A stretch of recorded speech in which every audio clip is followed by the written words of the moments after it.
आज हम इस वीडियो में सीखने वाले हैं एलसीएम और एचसीएफ। एलसीएम एचसीएफ दोनों को हम इस वीडियो में सीखने वाले हैं।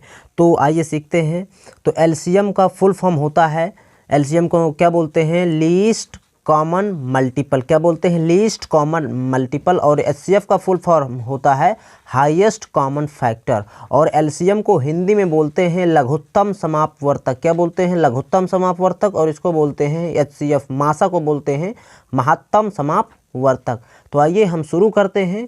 तो अब देखते हैं कि कैसे हम एलसीएम को निकालते हैं। तो 8, 12 और 15 का लासा आइए चलो निकालते हैं। कैसे एलसीएम को निकालते हैं इस वीडियो में सीखेंगे। तो सबसे पहले आपको करना क्या है कि सबसे पहले आपको सीधा एक लाइन खींचना है, ठीक है। और यहाँ पर एक सीधी लाइन खींचनी है ऐसे, ठीक है। और फिर यहाँ लिखना है 8 और यहाँ लिखना है 12 और यहाँ लिखना है 15, ठीक है। इसी प्रकार करके आप ऐसी लाइनें खींच सकते हैं, ठीक है, इस प्रकार, ठीक है। तो अब सबसे पहले देखना है कि सबसे छोटी संख्या तो 1 और 1 के बाद हम सबसे पहले किससे काटते हैं? सबसे पहले एलसीएम को देखते हैं। 2 से कोई कट रही है, देखो 2 से वही संख्याएं कटेंगी जिसके अंत में 0, 2, 4, 6, 8 हो। तो सबसे पहले हम 2 से ही काटते हैं। ये एलसीएम निकालने का रूल है, भागविध से हम एलसीएम निकालने जा रहे हैं। तो इसका सबसे बड़ा रूल यही है कि सबसे पहले हम 2 से ही काटते हैं। सबसे पहले हम किस से काटते हैं? 2 से काटते हैं। एलसीएम निकालने के लिए सबसे पहले हम 2 से काटते हैं, ठीक है।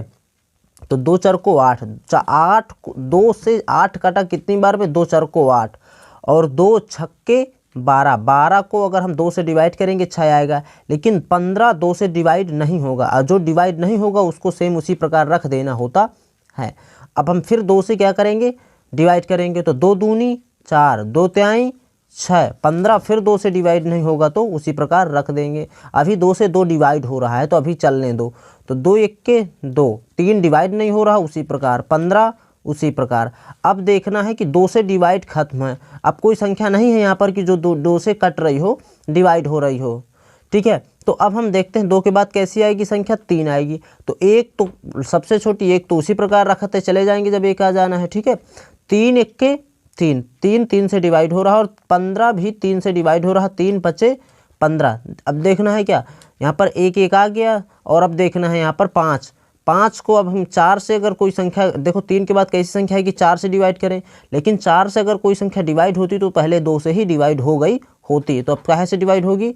5 से, ठीक है। 5 से 5 डिवाइड हो जाएगा। तो 1 उसी प्रकार, 1 उसी प्रकार और 5 1 के 5, ये डिवाइड हो गया डिवाइड। और अब क्या करना है? यहाँ पर हमको लिखना है कि 8 12 15 का लाशा। क्या बोलते हैं? लाशा या LCM। क्या लिख सकते हैं हम? LCM। क्या होगा? अब इनका सबका आपस में गुणा और या इन सबका आपस में मल्टीप्लाई ही 8 12 15 का एलसीएम होगा। तो देखो इनका सबका गुणा कराते हैं। 2 गुणे 2 गुणे 2, कितनी बार 2 है? 1 2 3, 1 2 3, 3 एक बार है तो 3 गुणे और 5 भी एक बार है तो 5 गुणे हो गया।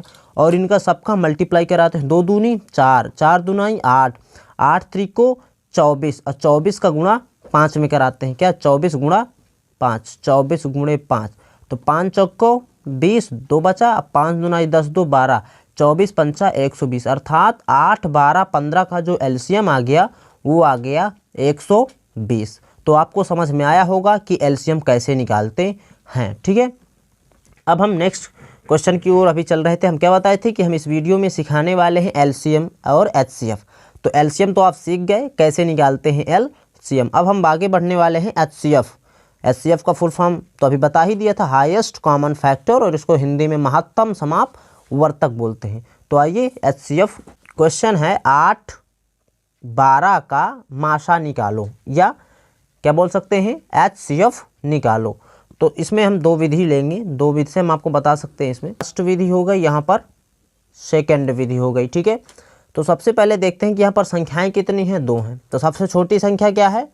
8 और ये क्या है? 12। तो सबसे पहले हम देखते हैं भाग विधि से। भाग विधि से कैसे निकालते हैं माशा को। तो यहाँ पर सबसे छोटी संख्या है 8, और सब बड़ी संख्या है 12, इससे क्या करना है, डिवाइड कराना है। ठीक है, आप भाग देना सबसे छोटी संख्या से बड़ी। तो 8 1 8, भाग चला जाएगा ना एक बार, तो 12 में 8 घटे तो कितना बचा, 4।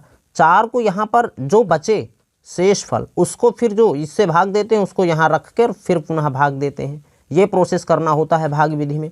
तो 4 दुनाई 8, कितना क्या, 4 दुनाई 8, और यहाँ पर घटेगा तो कुछ नहीं। ऐसा तब तक चलेगा जब तक कि पूरा पूरा कट न जाए। अब यहाँ पर पूरा पूरा कट गया तो किस संख्या से भाग दिए कि पूरा पूरा कट गया, 4 से। तो 8 और 12 का मासा क्या हो गया, 4, जिससे पूरा पूरा कट जाए वही उसका क्या हो गया, मासा। तो 8 12 का HCF क्या हो गया, 4 हो गया। आई होप कि आपको भाग विधि भी समझ में आई होगी। जो शेषफल बचे उसको लगाना है भाग, और ये जो संख्या है यहाँ इसको रखना है और भाग दे देना है। ठीक है, ये प्रोसेस है। सेकेंड विधि आप सीख सकते हैं, अभाज्य गुणनखंड विधि। क्या होता है, अभाज्य गुणनखंड विधि। ठीक है, तो यहाँ पर 8 का क्या निकालना है, देखो 2 से ये अलग अलग संख्या का 2 4 को 8 कटा, 2 दूनी 4 कटा, 2 1 2 कट गया पूरा पूरा। अब 12 का देखते हैं, 2 से कटेगा ना 12, 2 छक्के 12, 2 तिया 6, 3 51 3, ये कट गया 12 भी। अभी 8 के अभाज्य गुणनखंड क्या है, 8 के अभाज्य गुणनखंड क्या है, 2 × 2 × 2। 12 के अभाज्य गुणनखंड क्या है, 2 × 2 × 3। अब देखते हैं कि मासा क्या होता है। अभाज्य गुणनखंड विधि से जब हम हल करते हैं तो देखते हैं कि कॉमन कौन कौन से, 2 8 में भी है, 8 के अभाज्य गुणनखंड में भी और 12 के, तो ये इसका एक जोड़ा हो गया। खैर आपको पेंसिल से ऐसा करना है, पेन से नहीं, फिर आप रबड़ से मिटा भी सकते हैं। देखो इसमें एक इसका भी जोड़ा बन रहा है, और 2 है यहाँ पर, लेकिन यहाँ पर 2 नहीं है, और यहाँ पर 3 है तो यहाँ पर भी 3 नहीं। तो जो जोड़े में हो उन्हीं को आपस में मल्टीप्लाई कराना है एक एक बार। जैसे 2 जोड़े में है तो एक बार यहाँ पर क्या लिए, 2। ठीक है, गुणा कराया, 2 फिर जोड़े में थे तो फिर एक बार 2। अब कोई जोड़े में नहीं है, जोड़े का टर्म केवल एक बार लिखना है और इसी का मल्टीप्लाई कराना है, 2 दूनी 4। तो ये हो गया 8 12 का मासा। ये क्या हो गया, लिख सकते हैं आप 8 12 का मासा, या हम कह सकते हैं HCF। कितना आ गया, 4 आ गया। तो अभी आप देख रहे थे कि भाग विधि से भी हमारा 4 आया और अभाज्य गुणनखंड विधि से हमारा मासा क्या आ गया, 4 आ गया। तो आई होप कि आपको ये मासा भी निकालना आ चुका होगा। तो आपको ये वीडियो कैसा लगा कमेंट में ज़रूर बताएं। तब तक के लिए जय हिंद, वंदे मातरम। मिलते हैं इसी तरह के न्यू वीडियो के साथ।